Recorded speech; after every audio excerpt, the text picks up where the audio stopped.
Okay, planning to fly to Addis got trick for me. Yes, I got trick for you. Actually, in the video in the consultation አድርጌ አንዴ አጠር አድርጌ ለማውራት ፈልጋለሁ። ለምሳሌ ይህንን ካርድ አፕላይ አድርገን አፕሩቭ ከሆኑም በኋላ በሶስት ወር ውስጥ $5000 ስፔንድ ማድረግ አለብን እና ስፔንድ የምናደርግበትም ነገሮች ሬንት ይሆናል፣ ግሮሸሪ፣ ጋዝ፣ ኤኒቲንግ ኤኒ ቢልስ ዩ ሃቭ ዩ ካን ፑት ኢት ኦን ዜር። ከዛ በኋላ ስንት ነበር ፖይንት የምሰጡን ካሱ?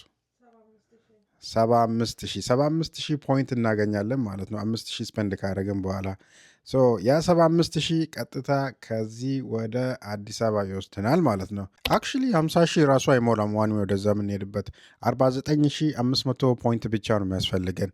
ያ ማለት እንደውም 25,000 ትርፍ አለን ማለት ነው። በዛ 25,000 አዲስ አበባ ስንወርድ ሀያት ሬጀንሲ የሚባለውን 2 ሌሊት ማደር እንችላለን ማለት ነው። ይሄ ሁሉ ፎርዋርድ $95